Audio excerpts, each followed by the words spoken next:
Bonjour à tous, bienvenue dans ce nouvel épisode du Petit Potager Urbain. Je recommence.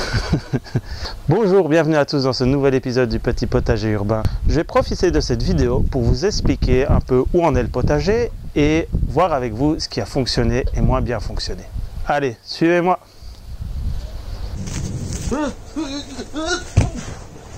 Oh, je l'ai échappé, belle.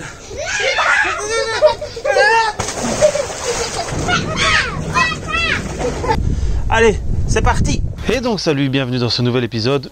Mais où est le soleil? Ah, il est là, je pense. C'est pour ça que je suis ébloui, c'est pas grave. Et voilà, et qu'est-ce qui s'est passé ici dans ce potager durant ce 4-5 derniers mois? Et bien tout simplement, j'avais un peu la flemme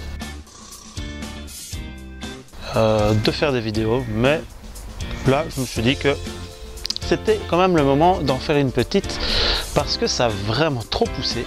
Donc je rappelle vite fait, ici on est sur deux potagers de 30 mètres carrés, un à l'avant de la maison, un à l'arrière de la maison. Une famille de 4, 2 adultes, 2 enfants de 5 et 7 ans. 4 poules.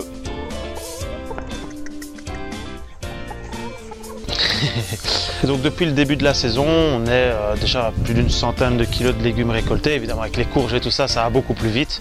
Ça c'est un bon potiron, monsieur, c'est un bon potiron. Les 2 mois, juillet, août, avec septembre, les mois, évidemment les 3 mois même, où on récolte le plus de légumes, donc ça n'arrête pas toutes les semaines, il y a des récoltes. Là on vient de récolter encore plein de haricots, courgettes, pas mal de choux-fleurs, brocolis et compagnie. Le petit potager se porte bien.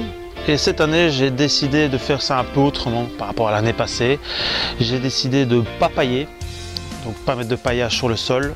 J'ai mis environ 15 à 20 litres de compost par mètre carré que j'ai enfoui légèrement avec la grelinette ici, dans les premiers centimètres. Et ben, le résultat est là, et tout pousse quoi, c'est génial, c'est magnifique. Tout pousse même un peu trop bien. Enfin, on va pas s'en plaindre. Donc, ici cette année, sur les 2 petits potagers, donc j'ai environ 30 variétés de légumes et 30 plantes comestibles et médicinales. Je vais pas vous les énumérer, sinon ça prendrait trop de temps. Mais j'arrive même pas à toutes les cueillir, les utiliser parce que j'en ai à chaque fois trop. Et j'ai planté vraiment fouillis un peu au gré de la place et tout s'est mixé. Là vous pouvez voir les courgettes passent à travers les choux, dans les groseilliers, sur les tournesols.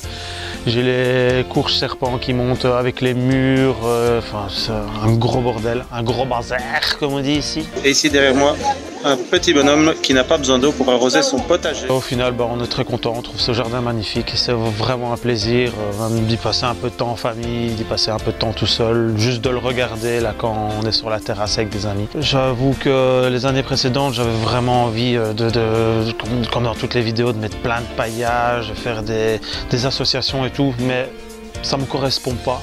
Donc moi je plante vraiment au pif comme on dit aussi, et c'est la manière que je trouve la plus jolie au final, qui me correspond mieux et qui correspond mieux à ma famille. Et c'est aussi chouette de pouvoir aller découvrir dans son potager, de fouiller, de farfouiller, de trouver des courges planquées, des choux qu'on n'avait pas vus.